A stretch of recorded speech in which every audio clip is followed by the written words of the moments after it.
Hello, Ka-PC Peeps! Hi ka-PC Peeps! Hi ka-PC Peeps! Hi ka-PC Peeps! Hi ka-PC Peeps! Gusto nyo ba ng legit at latest na medical information? O kaya ng health tips na pwedeng-pwede nyo i-apply sa araw-araw? At balitang medikal na maaasahan? Sagot na namin yan. Like and follow ka-PC Peeps, your friends from the Philippine College of Physicians. Para sa kalusugan ng bawat Pilipino, Kalusugan kayang asahan. PCP para sa bayan. We are ka-PC Peeps. Of course, kami ang mga doctors nyo mula sa Philippine College of Physicians. We are ka-PC Peeps. Of course, katuwang nyo kami sa mas factual na health advices. We are ka-PC Peeps. Of course, meron kaming health talk at consult talk para sa usaping pangkalusugan. We are ka-PC Peeps. Of course, meron pa kaming ibang online content para sa kalusugan na kayang asahan. We are ka-PC Peeps. PCP para sa bayan. 16 million Filipinos are affected with hepatitis B or 1 out of every 6 Filipinos po yun. Kapag naninilaw daw ang mata o kaya balat, hepatitis na daw yun. To describe hepatitis B in short words, it's simply a silent threat.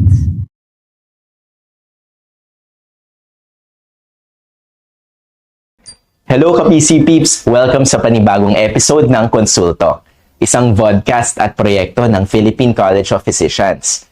Dito sa Konsulto, hatid namin ang tamang impormasyon na makakatulong sa inyong kalusugan.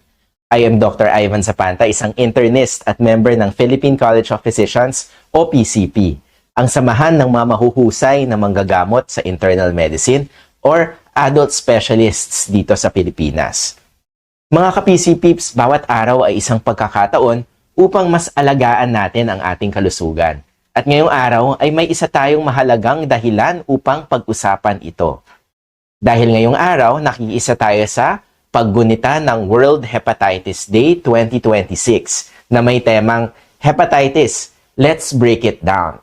Isang mahalagang pagkakataon upang mas mapalawak natin ang ating alaman tungkol sa hepatitis. Maunawaan kung bakit importante ang maagang pagsusuri, pagbabakuna, at alamin ang mga paraan upang maiwasan ang sakit na ito. At upang gabayan tayo dito sa Konsultok, makakasama natin ngayon ang isang eksperto sa hepatology at kasulukuyang president ng Hepatology Society of the Philippines o HSP na aktibong nangunguna sa pagsusulong ng liver health sa ating bansa. Mga ka-PC Peeps, let's all welcome Dr. Suzette Grace Co-Herman. Hello, Doc Suzy. Welcome to Konsultok. Hi, Doc Ivan. Magandang araw po sa inyong lahat and salamat po sa pag-imbita sa akin ngayong araw. Okay, so Doc Suzy, before we start, ano nga ba ang viral hepatitis? So, ang viral hepatitis is actually mga virus po yan. So, marami pong klaseng viral hepatitis. Merong A, B, C, D, at E. Ngunit dito sa Pilipinas, ang pinaka-common lang is viral hepatitis A, B, and C. At anong mga pinagkakaiba? So, ang viral hepatitis A, nakukuha natin yan sa mga pagkain hindi masyadong malinis, yung mga street food, yun yung common na paraan kung paano siya nakukuha. Viral hepatitis B, ito ang pinaka-common dito sa ating bansa, no? So, usually nakukuha siya through mother-to-child transmission. And then, meron naman yung tinatawag na viral hepatitis C. Common naman siya through IV, yung mga nagdodroga, yung mga karayom, dun po siya. Pero sa Pilipinas, out of the three, ang pinaka-common po is the viral hepatitis B. Okay, so thank you, Doc, for giving us a short intro, kung ano nga ba ang viral hepatitis. Kasi today is World Hepatitis Day 2026. So ang PCP at HSP ay nakikisa sa panawagang Hepatitis, Let's Break It Down.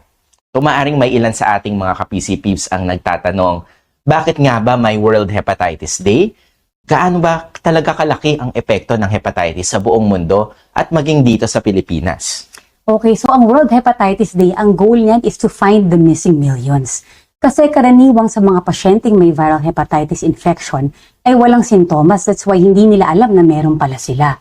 And bakit importante na malaman kung meron tayong hepatitis to or hepatitis B is because it's a virus na, pag meron tayo, pwede tayong walang nararamdaman, pero baka meron pala tayo, and that can also cause liver cirrhosis, and pwede din pong magdulot ng liver cancer. Yun ang mga complication. And paminsan, may mga ibang pasyente darating sa clinic, huli nga, doon lang sila darating, nangingilaw, may bukol sa atay. Yung pala, when we do a workup, yung pala may hepatitis B sila, hindi lang nila alam. Okay, so gano'n ka nga ba karami ang may hepatitis B dito sa Pilipinas, Doc? So actually, the Philippines is highly endemic for hepatitis B infection. So around 16 million Filipinos are affected with hepatitis B, or 1 out of every 6 Filipinos po yun, no? And that's why it's important, no, na maging aware po tayo kung paano po siya nakukuha. Kasi nga, para prevent natin ang paglaganap ng hepatitis B. Kasi nga po, yung sinabi ko, napakadaming komplikasyon, no? Tulad ng cirrhosis at liver cancer. And karaniwang huli na, paminsan pag nakikita namin sila sa clinic, may mga komplikasyon na sila. Okay, so napaka-importante nga no, na malaman ng ating mga ka-PC Pips kung ano nga ba talaga ang hepatitis B. At nabanggit nyo rin po kanina na maraming ang Pilipino ang meron nito, no? Hindi lamang sa buong mundo, kundi dito din sa Pilipinas. Pero if you were to describe hepatitis B in short words, no po, ano po kaya yon at bakit? So if I were to describe hepatitis B in short words, it's simply a silent threat. Okay, bakit po silent threat? So silent threat kasi nga po, pwedeng wala tayong nararamdaman, yung pala, mayroon palang panganib na posibleng nangyayari sa ating atay. Okay, so since you mentioned, Doktora, na ang hepatitis B ay isang silent disease, no? At ang katotohanan dito ay maraming mga tao na hindi alam na sila ay may hepatitis dahil wala nga silang nararamdaman, no? Kaya ang tanong ng ating mga ka-PC Pips ay, mayroon bang senyales na dapat bang bantayan o mga warning signs na hindi natin dapat baliwalain?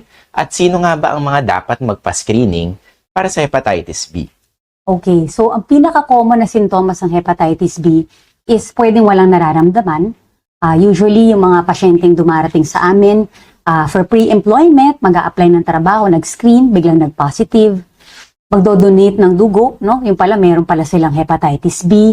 O sometimes na-refer kasi namamaga ang atay, hindi malaman bakit, no? Nag-check kami, may hepatitis B pala, may liver cirrhosis sila o may liver cancer. When we check, no, bakit kaya may hepatitis B pala.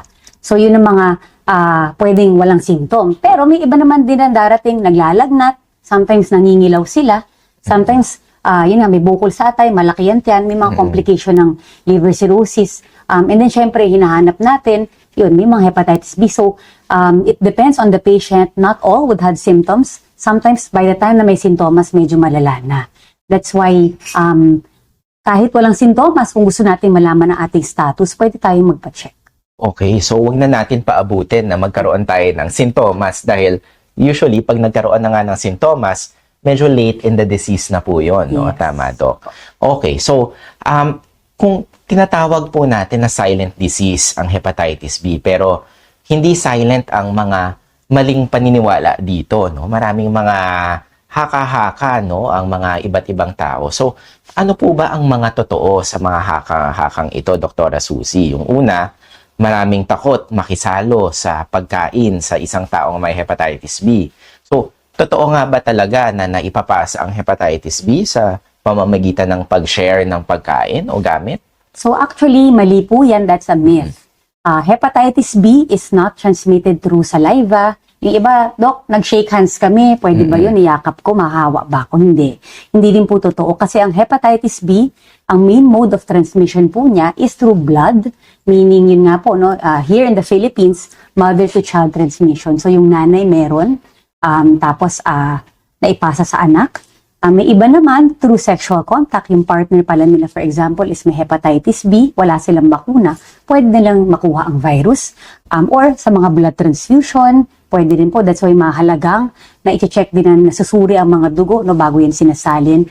Yung mga pasyente na, kunwari, may blood transfusion yun, na-check, yung mga nag-IV, drug user, yung mga tattoo, dapat ma-check din niya kasi paminsan sa mga karayong pwede din siyang makuha. Yung mga pasyente nagda-dialysis din also. Sometimes sa dialysis machine, ini-inject po yan sa ugat kung yung pasyente na may Hepa B, for example, ang gumamit ng machine. Tapos wala kang bakuna, pwede din po kayo mahawa. Okay, so yun yung ibali yung mga Yung mga minention mo, kailangan Doc, yun yung mga kailangan And i-screen. also, mga... before I forget pala, Doc Ivan, dahil tayo bilang mga doktor, ideally din dapat ma-check din tayo at Yes. make sure may bakuna rin tayo kasi tayo rin po ay at risk because of the patients na nakikita natin araw-araw sa hospital. Yes, so mga doktor, nurse, mga healthcare workers, no, kabilang yan sa mga taong kailangan magpa-screening for hepatitis. No? So ito naman, Doc, no, sabi ng mga kapitbahay, no, kapag naninilaw daw ang mata o kaya balat, hepatitis na daw yun. Totoo ba yun, Doc? So, gaya nga nasabi ko kanina, posible pag nangingilaw, baka may underlying na sakit sa atay. So, baka nga, no, pwede din. Pero, hindi naman purki nangingilaw is automatically viral hepatitis din. Marami rin pong ibang sakit that can present with pangingilaw. Tulad ng, for example, may gallstone at nalaglag yung bato dun sa mga ducts. That's why, when in doubt or pag nangingilaw, mas maganda pong magpa-check up kayo sa doktor para masuri kayo ng maayos whether or not may hepatitis B ba talaga, baka naman may gallbladder stone pala kayo. Sometimes iba may bukol pala sa pancreas, nangingilaw din sila. So, may mga ibang sakit din na that can present with yellowing. So, not only viral hepatitis. Yes, so mahalaga magpa-work up po kung kunyari nakakaramdam kayo na naninilaw o kaya nagkakaroon ng jaundice. No? So, ito naman, Doc, medyo seryosong issue dahil may kinalaman na ito sa trabaho kasi may mga nagsasabi na may ilang employer na nag-aalinlangan o hindi tumatanggap ng mga aplikante kapag nalaman nilang may hepatitis B. So, hadlang ba ang pagkakaroon ng hepatitis B sa employment? So actually, dapat hindi maging hadlang ang hepatitis B sa employment. Actually, may advisory yung DOLE na ideally, dapat walang diskriminasyon laban sa hepatitis B. At usually, pag mag-positive ang mga pasyente may hepatitis B, kailangan yan masuri muna, hindi porke hepatitis B is automatically hindi tinatanggap. Kasi kung yung trabaho naman ng pasyente may hepatitis B is hindi naman healthcare related, wala namang exposure yung mga sa dugo, mga ganyan. For example, seaman, computer work, call center, then usually clearable naman po yung mga yan. Dapat pwede silang ma-clear for work. And then sometimes, if may duda talaga yung employer, they can also request for a clearance. And as hepatologist, syempre trabaho din namin, isusuri namin yung mga pasyente na may hepatitis B. Kung wala naman talagang seryosong threat, no, dun sa kanilang trabaho, usually clearable. Not unless na lang na, for example, yung trabaho nila, Ivan, is sa healthcare or for example, in the hospital. Yes. Na nurse, for example, yung pasyente, yung magtatrabaho na may hepatitis B. Siyempre yun, paminsan, we really have to do some restrictions kasi bilang healthcare worker at may hepatitis B ka kunyari, we don't want also the patient to be exposed. So, may mga, depende po sa klaseng work, but in general, mga pasyente yung nakikita namin, kung not healthcare, is usually clearable. But we also check, syempre, kung by the time nagpapaklear sila, may mga cirrhosis po sila, no? Meaning may mga problema na sa atay, medyo hindi maganda yung function, sometimes mayroon din kaming restriction. But if overall okay naman lahat, then definitely clearable naman. Okay, so dapat walang diskriminasyon sa mga taong may hepatitis B. Pwede pa rin sila magtrabaho basta nakiklear po ng ating mga hepatologists. Yes, actually, Doc Ivan, ang dami din kasi iba pag nalaman may hepatitis B, kala nila the end of the world na, naku Doc, wala na ba akong pag-asa, hindi na ako matanggap, hindi na ako makapag-abroad. But usually I tell them, no, it's not the end of the world. May mga gamot naman laban sa hepatitis B and it's not all the time na pag may hepatitis B is equal to may taning ng buhay kasi it's compatible naman to a normal living. No? So, may regular monitoring lang dapat. Okay. So, nasabi nyo na nga po, no, na pag nag-clear po kayo ng pasyente na may hepatitis B, chine-check nyo na rin yung ibang lifestyle po nila, no? Tapos yung mga tests po nila na iba. Paano po yung mga pasyenteng may hepatitis B tapos malakas uminom ng alak? Ano pong ginagawa niyo po? So, yan, magandang tanong. Marami ring Pilipino, syempre, is umiinom din sila ng alak. So, alcohol can cause liver cirrhosis. So, kahit wala kang hepatitis B, kung manginginom ka, pwede ka rin magkaroon ng sakit sa atay. So, all the more, kung may viral hepatitis B ka na, nag-aalak ka pa, lalo mas magkakaroon ka ng mga komplikasyon. So, usually, we tell the patients, avoids drinking alcohol para maprotektahan ang atay natin. Doc, sa dami na ng nating natutunan ngayong araw, siguro marami na rin sa ating mga ka-PCPs na nag-iisip, Buti na lang napanood ko ito, no? So, pero ang pinakamahalagang tanong ngayon ay, ano naman ang maaari kong gawin? So, Doc, paano ba nga natin mapoprotektahan ang ating sarili laban sa hepatitis B? So, number one, para maprotektahan natin ang ating sarili, we have to get screened for viral hepatitis, no? So, if negative po tayo dun sa viral hepatitis B, check natin kung may bakuna na tayo. Kasi kung hindi pa po tayo nababakunahan, may bakuna naman po laban sa hepatitis B. It's only 3 doses of vaccination and it will confirm a lifelong immunity or protection laban sa hepatitis B virus. Pangalawa, syempre, aside from bakuna, dapat may healthy living din tayo. Yes. So, we have to eat healthy. Huwag naman po yung mga panay prito, mantika, no? Iwasan din po yung alak. We have to do exercise and eat more veggies and more lean, yung mga lean meats. And then, ayun nga, no? A regular check-up po sa inyong doktor. Okay, so lahat po ba tayo pwedeng magpa-vaccine ng hepatitis B, Doc? Or merong mga certain, mga taong may risk factor lang dapat? Ideally, maganda kung lahat tayo mabakunahan. Para kasi paminsan hindi natin alam kailan tayo may expose sa virus. Yung iba sasabihin, Dok, wala kaming lahi. Yung pala nagpa-nail cutter, nagpa-kuko lang, no? Nagpapa-pedicure, manicure. Paminsan baka doon pa lang na-expose ka, nagdugo. Yung pala yung ginamit to somebody na So, at least protektado tayo. Yes, so tandaan, kahit sino pwedeng magpa-hepatitis B vaccine dahil nakakaprotekta ito against mga complications like cirrhosis or cancer, di ba, Doc? Para hindi tayo magkaroon ng hepatitis B. So, Doc, protection starts with us. Pero, paano ba natin babaliin yung paniniwalang wala naman akong nararamdaman, kaya hindi ko naman kailangan magpa-test? So, we have to, we have to raise awareness na hindi porki walang nararamdaman ay automatically walang sakit. Sometimes, by the time na may mga sintomas po tayo, pwedeng huli na.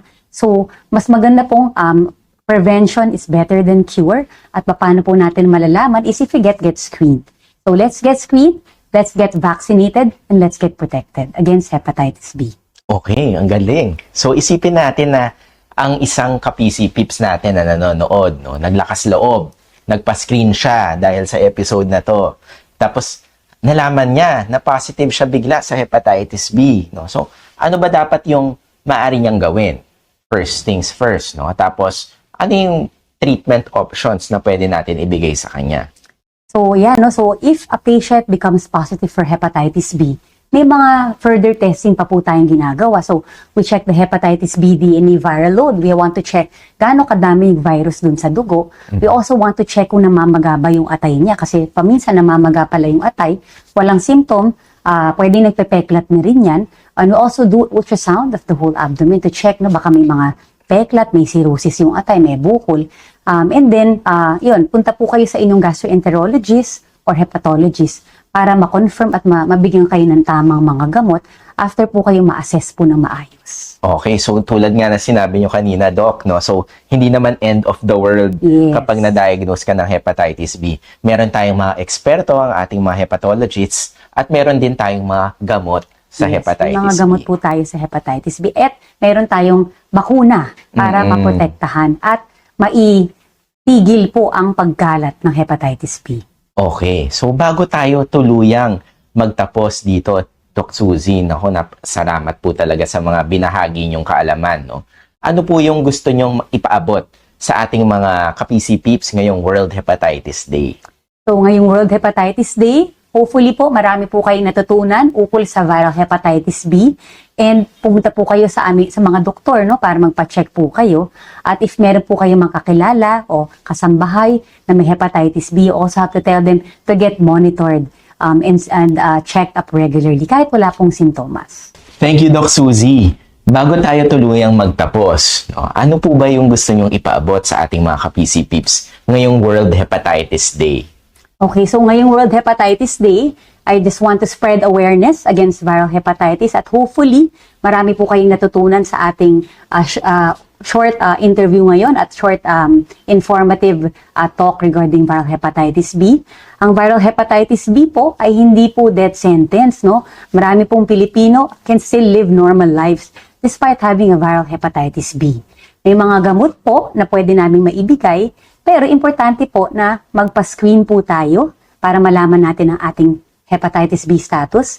And we also have to get vaccinated. If wala tayong bakuna, At kung may hepatitis B, meron naman po mga gamot at nandito naman po kami mga doktor para tulungan po kayo at ma-make sure po natin na maging healthy po ang inyong atay. Okay, wow, napakagandang paalala para sa ating lahat.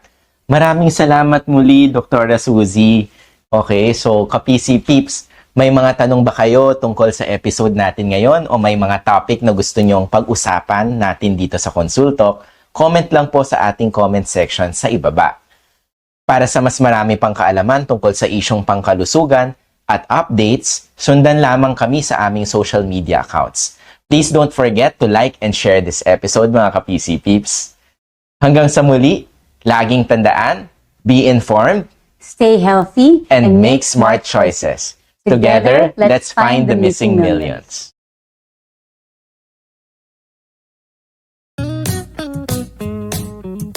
Hello, ka-PC Peeps! Hi ka-PC Peeps! Hi ka-PC Peeps! Hi ka-PC Peeps! Hi ka-PC Peeps! Gusto nyo ba ng legit at latest na medical information? O kaya ng health tips na pwedeng-pwede nyo i-apply sa araw-araw? At balitang medikal na maaasahan? Sagot na namin yan. Like and follow ka-PC Peeps, your friends from the Philippine College of Physicians. Para sa kalusugan ng bawat Pilipino, Kalusugan kayang asahan. PCP para sa bayan. We are ka-PC Peeps.